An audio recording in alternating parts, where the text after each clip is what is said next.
क्या पढ़ना है आज? पॉलिटिकल साइंस, है ना? पॉलिटिकल साइंस, राजनीतिक विज्ञान, या इसको ये भी बोल सकते हैं political science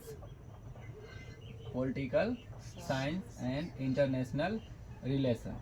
political science and international relation, ठीक है। तो ये पूरा डिटेल्स में होता है। एक तो पॉलिटिकल साइंस पूरा डिटेल्स में पढ़ेंगे तो पॉलिटिकल साइंस, ठीक है। और फिर इंटरनेशनल रिलेशन देखेंगे तो हो जाएगा पूरा, है ना? तो पूरा डिटेल्स है इसमें।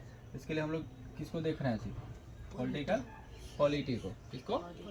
पॉलिटी को। पॉलिटिकल साइंस में समझ में आ रहा है? Political science and international relation, ठीक है। हम लोग देख किसको रहे हैं? पॉलिटी। क्या? पॉलिटी में सबसे पहले आता है कॉन्स्टिट्यूशन, ठीक है। कॉन्स्टिट्यूशन मतलब क्या होगा? तो संविधान। क्या होगा? संविधान।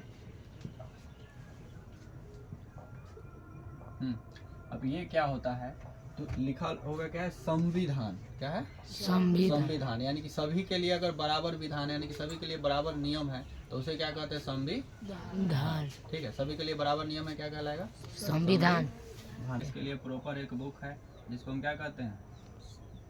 संविधान कहते हैं, ठीक है। ये लागू कब हो गया था? बताना सब लोग को। 26 जनवरी 1950 नहीं याद है? 26 जनवरी 1950 को। इसी के लिए ना हम लोग मनाते हैं गणतंत्र दिवस। यस, इसी के खुशी मनाते हैं ना गणतंत्र दिवस, ठीक है। ध्यान रखना है क्या है? संविधान। ये सारा इधर ना समझ में आए तो पूरा यहाँ पे डिटेल्स लिखा हुआ भी है, ठीक है। सभी के लिए बराबर बनाए गए नियम कानून को ही क्या कहते हैं? संविधान कहते हैं, ठीक है। संविधान समझ में आ रहा है? पहले बोले हैं कि क्या है? एक बुक के तरह है, किताब के तरह ही है, ठीक है। इसमें देखा जाए संविधान में तो भाग कितना, यानी कि लेसन। अब जैसे किताब की तरह है तो हम लोग कोई भी किताब पढ़ते हैं तो उसमें चैप्टर होता है ना, चैप्टर लेसन। तो किसी बुक में लेसन दिया हुआ रहता है, किसी में चैप्टर दिया हुआ रहता है ना। तो लेसन कितना है संविधान में? कल पढ़वा दिए थे सब ये। 22 लेसन होता है। कितना लेसन होता है? 22 भाग 22। उसके बाद है अनुच्छेद 395। कितना होता है? 395। इसको इंग्लिश में आर्टिकल्स बोलते हैं। क्या बोलते हैं? आर्टिकल्स। उसके बाद आता है अनुसूची। क्या बोलते हैं? अनुसूची, जिसको शेड्यूल बोलते हैं। क्या बोलते हैं? शेड्यूल, ठीक है। ये कितना है? तो शेड्यूल कितना है? 12। आर्टिकल्स कितना है? 395। और भाग कितना है? लेसन कितना है? 22, ठीक है ना। सबको अभी हम लोग आगे डिटेल्स में पढ़ेंगे बढ़िया से। तो इसमें सबसे कम कौन लग रहा है? 12। कम 12। तो हम इसी को पहले पढ़ लेते हैं। किसको? अनुसूची को। किसको?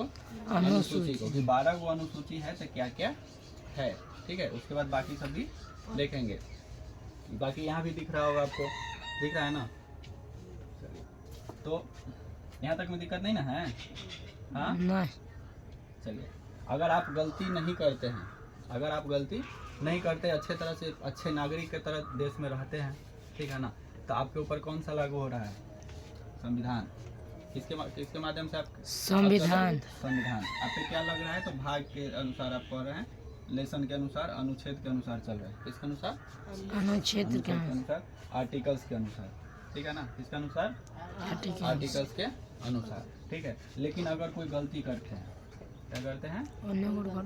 गलती करते हैं, तब आपको ले जाया जाएगा किसके थ्रू? तो सेक्शन के थ्रू। किसके थ्रू? सेक्शन के थ्रू। Indian penal code. क्या हो जाएगा? इंडियन पेनल कोड, ठीक है। तो पुलिस ले जाएगी आपको किस पे? तो आईपीसी के तहत। किसमें? आईपीसी के तहत, ठीक है ना। हम लोग कहते हैं अनुच्छेद। हम लोग को चलना किससे है? अनुच्छेद। पूरा देश को किससे चलना है? अनुच्छेद से, ठीक है ना। लेकिन जब सही रहेंगे तब। लेकिन अगर कोई गलती करेंगे तो पुलिस उठा के ले जाएगी। तो वो कभी नहीं कहती कि हम आपको अनुच्छेद इतना से लेके जाते हैं, बोलती है नहीं, कहती है धारा। क्या 354 के तेल देलू धारा में, है ना। इस बार सब गाया था बनिया से, है ना। तो ये सब पता भी होना चाहिए। तो धारा धारा इसमें कहीं दिखाई दे रहा है नहीं, पहला क्योंकि वो गलती किया, फंस गया है ना। तो फंसा तो किस में गया, उसके ऊपर क्या लगेगा, धारा। ठीक है, तो पुलिस किस पे काम करती है, धारा धारा पे। ठीक है, तो इसमें लगेगा क्या चीज, तो Indian penal code, Indian penal code दिख रहा होगा यहाँ साफ साफ, इंडियन पीनल कोड। ठीक है, दिख रहा है इंडियन पीनल कोड। और उसके बाद आता है क्रिमिनल प्रोसीड्यूर कोड, CPC, सी क्रिमिनल प्रोसीड्यूर कोड। अब ये क्या होता है, तो हम लोग पे शासन किस में हो रहा है, हम लोग अगर गलती नहीं कर रहे हैं, हम लोग एकदम अच्छा से रह रहे हैं, अच्छे नागरिक के तरह, तो हमारे ऊपर क्या चल रहा है, अनुच्छेद चल रहा है, भाग के अनुसार हम लोग रह रहे हैं। किसमें, अनुच्छेद, है ना। पूरा अनुच्छेद में दर्शाया गया है कि हमें कैसे रहना है ना। कौन सा गलती होगा तो कौन से लिए हमें मतलब क्या प्रावधान दिया गया है, ठीक है, बचने के लिए। लेकिन अगर इस सारा नियम कानून को नहीं मानते हैं, ठीक है ना, अब नियम कानून बनाया गया है तो नहीं मानेगा तो उसके लिए कुछ सजा भी होगा, ठीक है ना। तो उसके लिए तो जब सजा मिलेगा तो क्या ये अनुच्छेद के अनुसार मिलेगा, आर्टिकल्स के अनुसार नहीं, इसके अनुसार मिलेगा IPC के तहत, है ना, इंडियन पीनल कोड के तहत, धारा। किसके तहत, धारा बोलने से हंसता है सब, गाना याद आ रहा है। तो पुलिस उठा के ले जाएगी किससे, IPC के तहत, इंडियन पीनल कोड के तहत। ठीक है, पुलिस उठा के ले जाएगी IPC के तहत, पुलिस उठा के ले जाएगी IPC के तहत। ठीक है, अब पुलिस उठा के ले जाएगी तो अपने पास रखेगी, कहाँ पहुँचाना है, कोर्ट में, कहाँ, कोर्ट में। अब कितना जल्दी पहुँचाना है ये सब आगे पढ़ना है ना। Our fundamental rights and duty जब पढ़ाएंगे तो उसमें पूरा आगे बढ़िया से डिटेल्स में देखना ही है। तो पुलिस उठा के ले जाएगी, कोर्ट में पहुंचाएगी, कहाँ, कोर्ट में। कोर्ट किस पे काम करती है, तो criminal procedure code, criminal procedure code, ठीक है, क्रिमिनल प्रोसीड्यूर कोड। ठीक है, तो हम लोग को पूरा डिटेल्स में कौन पढ़ना है, तो ये IPC का जो धारा है ना, क्या क्या है, IPC, ठीक है, और ये CPC। तो जब आपको अगर वकील बनना है, क्या बनना है, वकील बनना है, जज बनना है, तो उसमें आपको ये दोनों पढ़ना पड़ेगा पूरा डिटेल्स में जाके। ठीक है, हाँ, अगर डिफेंस लाइन में जाते हैं पुलिस में तो उसमें सिर्फ ये IPC वाला पढ़ना है, ठीक है ना।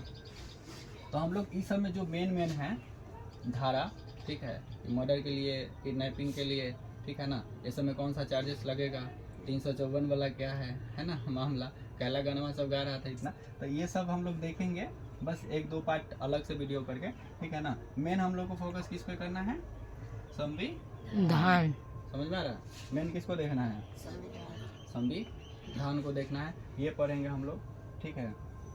इसमें आपका आता है कितना, 22 भाग कितना है, 22, आर्टिकल्स कितना है, अनुच्छेद 395, और अनुसूची कितना है जिसको शेड्यूल बोलते हैं, तो 12। ठीक है, ये सब भी पढ़ेंगे, लेकिन ये सब काम के कर है, पुलिस के, है ना, ये सब काम है वकील जज के, समझ में आ रहा है। ऐसे इस सब में भी जो मेन है देख लेंगे, दिक्कत है यहाँ तक। तो इसमें सबसे पहले कौन हम देख लेते हैं, इसमें 22 को, इसमें 395 है, इसमें 12 है, ठीक है ना। तो सबसे पहले अनुसूची देख लेते हैं, सबसे पहले अनुसूची देख लेते हैं कि कितना है, समझ में आ रहा है, हाँ, ठीक से समझ में आ रहा है, हाँ, ठीक से समझ में आ रहा है सब लोग को, हाँ। अधिकतर पेरेंट्स सबका कंप्लेन होता है कि बच्चा ठीक से नहीं पढ़ रहा है ना, लड़का ठीक से पढ़ता नहीं है, ज़्यादा कमज़ोर है। तो इसमें कहीं ना कहीं दिक्कत किसका होता है, टीचर का, ठीक है। अब लड़का ठीक से समझेगा, उसको ठीक से समझाया जाएगा तब ना, हाँ। कितना कमज़ोर विद्यार्थी है उससे मतलब नहीं है, उसको पढ़ाया कैसे जा रहा है इससे मतलब है। अगर लड़का कमज़ोर है तो पढ़ाई का सिलेबस भी पूरा कमज़ोर करके बताइए, तब समझ में आएगा ना।